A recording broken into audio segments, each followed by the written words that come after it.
LG화학 오창공장에서 코로나19 확진 환자가 발생했습니다. 공장 일부가 폐쇄되고 방역당국의 역학조사가 진행 중입니다.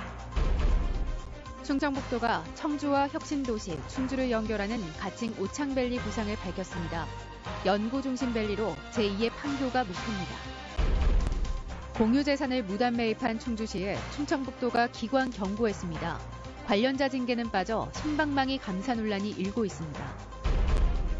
쌀 생산량이 감소하면서 가격이 오름세입니다. 벌써부터 쌀값 논쟁이 벌어지고 있습니다. 여러분 안녕하십니까? 수천 명이 모여 일하는 청주의 한 대기업 공장에서 코로나19 확진자가 나왔습니다. 충북도 내 코로나19 확진은 끊이지 않았지만 이번엔 무더기 접촉과 확산 우려가 높아 방역당국이 주시하고 있습니다. 보도에 신충만 기자입니다. 근무자가 6,500명에 이르는 LG화학 청주 오창공장. 여기서 일하던 50대 직원이 코로나19 확진 판정을 받았습니다. 지난달 27일부터 콧물과 오한, 근육통 등이 일주일 넘게 이어진 뒤였습니다. 1차 파악된 직장 내 접촉자만 확진자와 같은 근무조를 포함해 모두 100여 명. 이에 따라 전체 9개 공장동 가운데 확진자가 나온 한 개동을 임시 폐쇄했습니다. 해당 생산 라인에 대해 폐쇄와 방역 작업을 실시하였고 해당 직원과 접촉한 사람들을 파악하여 자가격리 및 확진 검사를 진행하고 있습니다. 확진자의 자녀가 다니던 청주의 한 고등학교도 부랴부랴 전면 원격 수업으로 전환하기도 했습니다. 방역당국은 이 50대가 대규모의 사업장에서 일한 데다 첫 증상 이후 확진까지의 기간도 짧지 않다는 점에 주목하고 있습니다.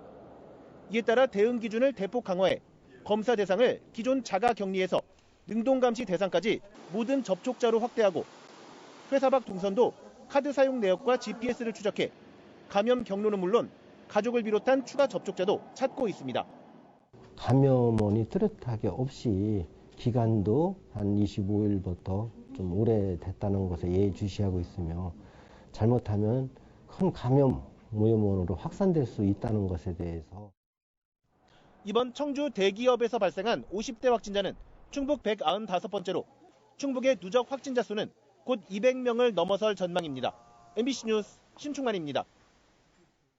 의회 승인도 없이 수십억 원을 쓴 충주시의 옛 한전연수원 무단 매입과 관련해 그 전말이 반년 만에 공개됐습니다. 한마디로 엉망이었는데요. 땅 주인에게 세금을 깎아준 사실도 드러났는데 정작 지역을 발칵 뒤집은 공무원들은 징계하지 않는 걸로 결론이 났습니다. 정재영 기자가 취재했습니다. 방치 상태였던 연수원 부지 매입에 충주시가 쓴 27억 2천만 원은 전 주인이 사들인 것에 비해 10억 원 이상 높은 가격이었습니다.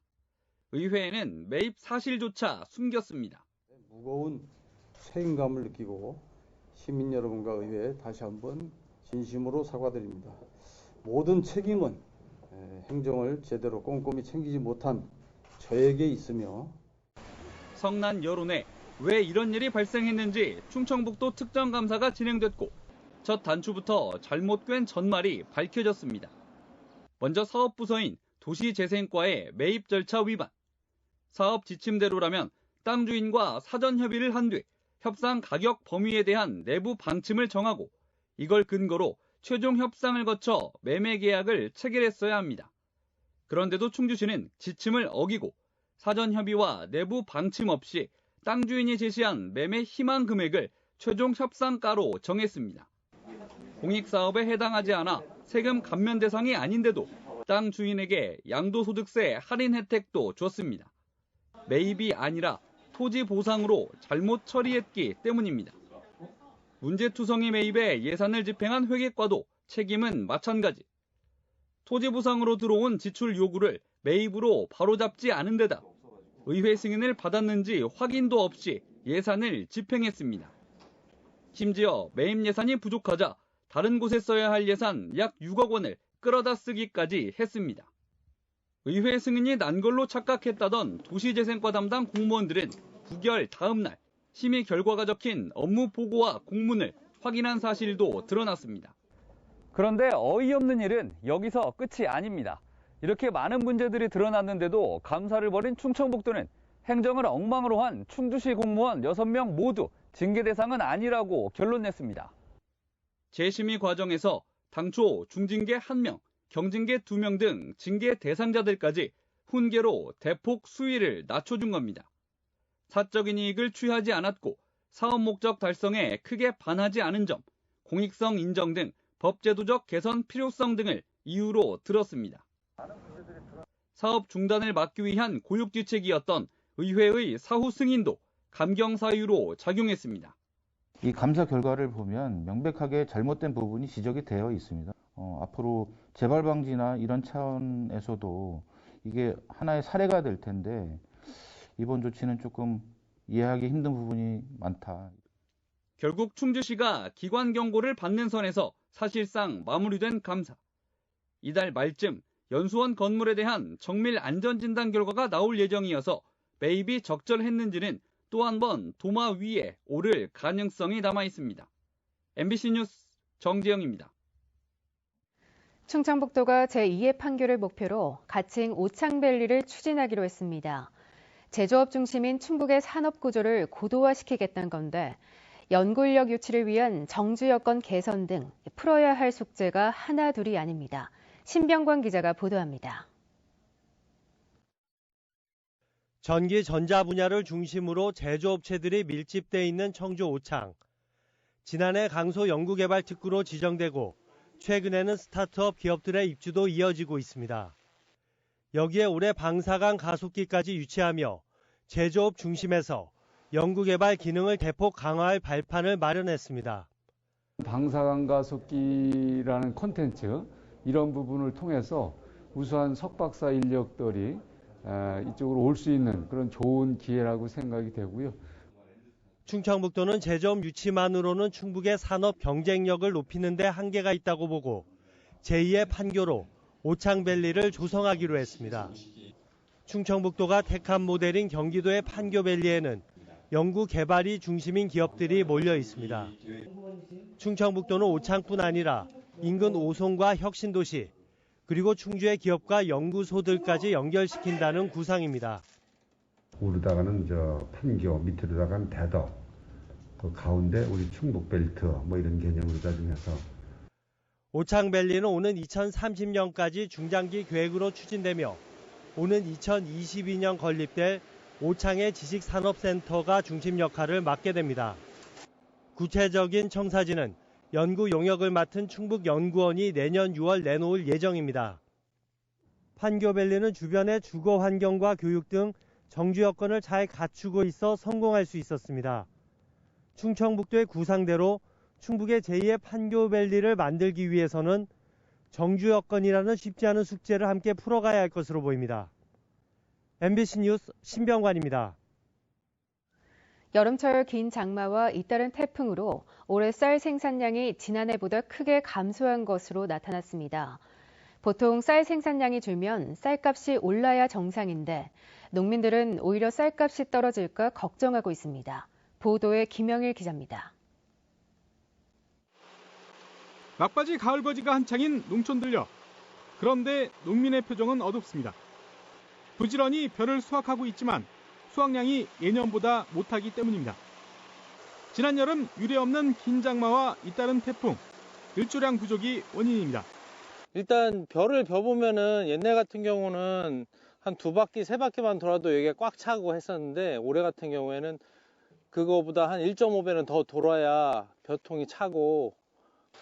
실제로 올해 쌀 생산량은 역대 최저 수준인 363만 톤 규모. 지난해보다도 11만 톤 넘게 줄었습니다. 생산량이 줄면서 산지 쌀값도 80kg 한 가마에 21만 3,956원으로 지난해보다 10% 이상 올랐습니다.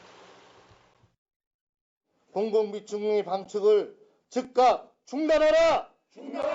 중단하라! 쌀값은 오르는데 농민들이 때 아닌 집단행동에 나섰습니다. 공공비축미가 풀리면 쌀값이 떨어질 수 있다며 사전에 제동을 걸고 나섰습니다. 정부의 공공비축미 방출을 무기로 수매가에 압력을 가하고 있다는 소식이 있어 먹거리 생산에 책임을 가지고 있는 농민들은 배신감을 감출 수 없다. 소비자 생각은 또 다릅니다. 이 농협마트의 경우 지난해 5만 7천 원이던 20kg 포장용 쌀 가격이 올해는 6만 5천 원으로 14% 이상 올랐습니다.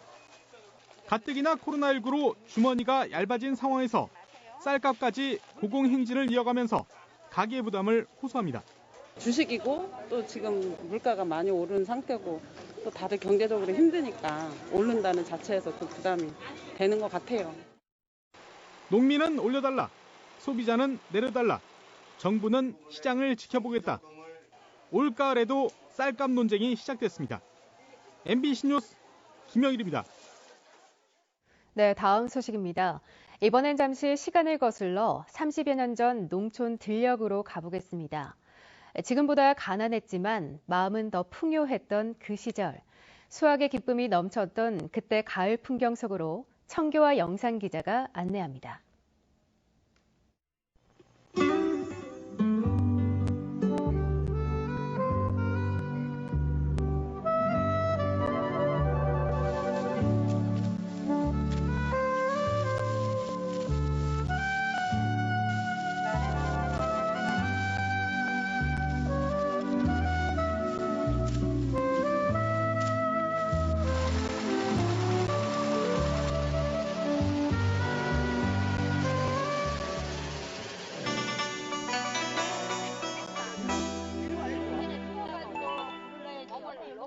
막걸리 한 잔.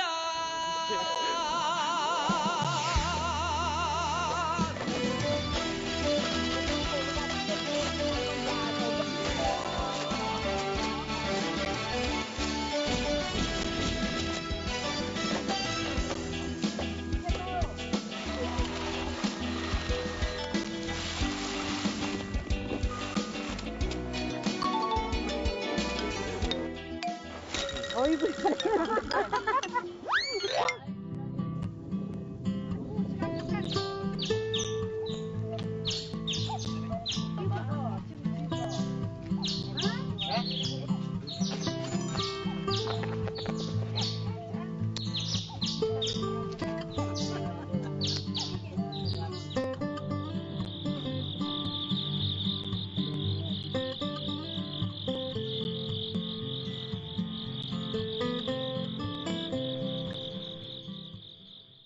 돌봄 업무에 지자체 이관에 반대하고 전일제 근무를 요구하는 전국 초등 돌봄 전담사 파업이 내일로 예정된 가운데 도내 초등학교에도 비상이 걸렸습니다. 충청북도교육청은 도내 초등 돌봄 전담사 340명 가운데 절반 이상이 파업에 참여할 것으로 예상됨에 따라 학교 관리자를 투입하는 등 대책을 마련 중이라고 밝혔습니다. 도내에서는 초등학교 260곳에서 학생 7,400여 명이 돌봄 교실을 이용하고 있는데 이는 전체 초등학생의 8.7%에 해당합니다. 전 남편을 살해하고 시신을 유기한 혐의로 재판에 넘겨진 고유정에게 무기징역형이 확정됐지만 을부다들을 살해한 혐의에 대해선 끝내 무죄가 선고됐습니다.